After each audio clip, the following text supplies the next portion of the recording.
रामायण की पूरी कहानी जारी है। भाग 21 जिसने भाग 1, 2, 3, 4, 5, 6, 7, 8, 9, 10, 11, 12, 13, 14, 15, 16, 17, 18, 19 और 20 नहीं देखी तो देख लो। धन्यवाद। भाग 21 सनातन धर्म व भारतवर्ष के हर पहलू के बारे में हर माध्यम से जानकारी जुटाकर उसको संपूर्ण व सत्य रूप से आप लोगों तक पहुंचाना मेरा उद्देश्य है। यदि किसी भी विषय में मुझसे किसी भी प्रकार की कोई त्रुटि हो तो कृपया इस लेख के नीचे टिप्पणी कर मुझे अवगत करें। और दोस्तों, बहुत विद्वानों का अपना अपना तर्क है और नीचे अपना तर्क बताया है। यदि आपको ठीक लगे तो सही, नहीं तो आप अपने तर्क से सोचें। लक्ष्मण मेघनाद का युद्ध। राम लक्ष्मण को नागपाश में बांधना। एक ही दिन में अपने भाई कुंभकर्ण और अतिकाय, देवांतक, नरांतक, त्रिशिरा, निकुंभ जैसे वीर पुत्रों की मृत्यु के बाद रावण शोक सागर में डूब जाता है।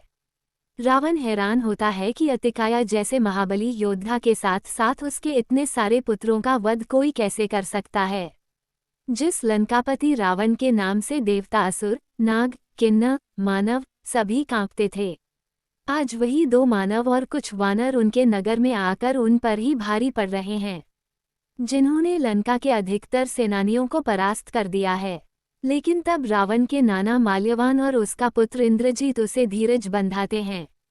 रावण को हौसला देते हुए और प्रतिशोध की अग्नि में जलता हुआ मेघनाद रावण को कहता है कि लक्ष्मण मेघनाद का युद्ध। मुझे युद्ध में जाने की आज्ञा दीजिए पिताजी। मेरी भुजाएं अपने भाइयों और काका कुंभकर्ण के वध का प्रतिशोध लेने के लिए फड़क रही है। मैं अपने सबसे घातक अस्त्रों को लेकर युद्ध भूमि में जाऊंगा और इस युद्ध को आज ही समाप्त कर दूंगा। जिस लक्ष्मण ने मेरे भाइयों का वध किया उसको आज मौत की गोद में सुला कर ही आऊंगा। इंद्रजीत रावण को अति प्रिय था, इसलिए रावण स्वयं युद्ध में जाने की बात कहता है। लेकिन उसके नाना माल्यवान जी रावण को परामर्श देते हैं कि जब तक सेना में एक भी योद्धा जीवित हो तब तक स्वयं राजा का युद्ध में जाना उचित नहीं होता। इंद्रजीत एक परम शक्तिशाली होता है, उसे युद्ध में जाने की आज्ञा दीजिए, वह निश्चित ही आपको निराश नहीं करेगा। रावण अपने नाना माल्यवान जी का परामर्श मान लेता है और अपनी विशाल सेना के साथ अपने पुत्र इंद्रजीत को युद्ध में जाने की आज्ञा देता है। इंद्रजीत का युद्ध भूमि में प्रवेश। लंका की बची हुई सेना लेकर इंद्रजीत युद्ध भूमि में आता है और आते ही अपने धनुष की प्रत्यंचा की डंकार बजाता है। उसके धनुष की प्रत्यंचा की डंकार से आसमान में बिजली कड़कने लगती है। इंद्रजीत लक्ष्मण को ललकारने लगता है और कहता है कि मेरे भाई अतिकाय का वध करने वाला लक्ष्मण कहाँ है। आज मैं अपने सभी भाइयों की मृत्यु का प्रतिशोध लेकर रहूंगा। लेकिन तभी सुग्रीव इंद्रजीत को रोक लेता है और उससे युद्ध करने के को कहता है, लेकिन इंद्रजीत सुग्रीव का उपवास करते हुए उसे बड़ी सरलता से दूर फेंक देते हैं। उसके बाद बजरंगबली हनुमान भी इंद्रजीत से युद्ध करने के लिए सामने आते हैं, लेकिन इंद्रजीत उस समय उन पर भी भारी पड़ने लगते। तब हुंकार भरते हुए इंद्रजीत कहता है कि क्या तुम्हारे लक्ष्मण में साहस नहीं है मुझसे युद्ध करने का? कहाँ है लक्ष्मण? क्या वह मेरे सामने आने से डरता है? यदि मृत्यु से इतना ही डर लगता है तो दोनों भाई मुंह में तिनका दबाकर मेरे सामने आत्मसमर्पण कर दो। इंद्रजीत की यह ललकार सुनकर लक्ष्मण भी आवेश में आकर श्री राम से युद्ध में जाने की आज्ञा मांगते हैं।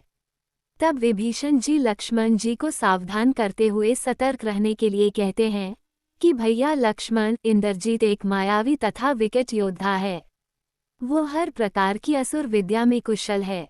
उससे युद्ध करने के लिए आपको अपनी पूरी शक्ति से युद्ध करना होगा।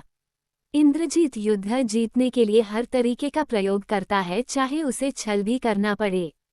विभीषण का परामर्श सुनकर लक्ष्मण जी रणभूमि में इंद्रजीत के सामने आ जाते हैं।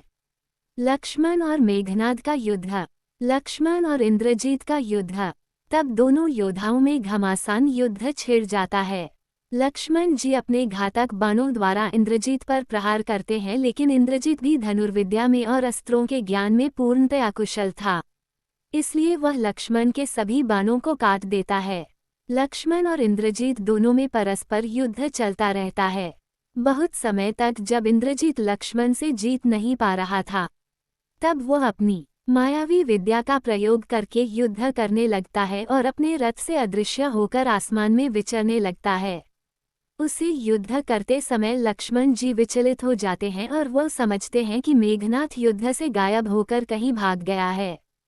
तब लक्ष्मण जी श्री राम के पास वापस चले जाते हैं, लेकिन तभी मेघनाथ जोर जोर से हंसने लगता है। उसकी हंसी आसमान में गूंज रही थी, लेकिन मेघनाथ तब भी दिखाई नहीं दे रहा था। श्री राम लक्ष्मण को नागपाश में बांधना।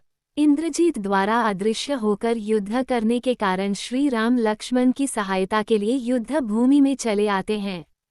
तभी अचानक अदृश्य रहते हुए इंद्रजीत अपने धनुष से नागपाश अस्त्र का संधान करके श्रीराम और लक्ष्मण पर छोड़ देता है। नागपाश के प्रहार से श्री राम और लक्ष्मण दोनों नागपाश से उत्पन्न जहरीले नागों में बंध जाते हैं और मूर्छित हो जाते हैं। इंद्रजीत जानता था कि नागपाश अस्त्र द्वारा किसी का भी अंत किया जा सकता है और नागपाश से मुक्त होना असंभव है। इसलिए श्री राम लक्ष्मण को नागपाश में बांधकर इंद्रजीत सोचता है कि अब वो युद्ध जीत चुका है, इसलिए वह अपनी सेना को युद्ध से वापस जाकर जीत का उत्सव मनाने का आदेश देता है और उस दिन का युद्ध वहीं समाप्त हो जाता है। राम लक्ष्मण को नागपाश में बांधना।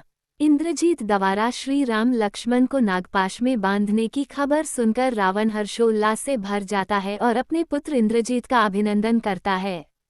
रावण को भी लगता है कि आज वह युद्ध को जीत चुका है। अब कुछ ही समय में नागपाश में श्री राम और लक्ष्मण अपना दम तोड़ देंगे और यह युद्ध यहीं पर समाप्त हो जाएगा।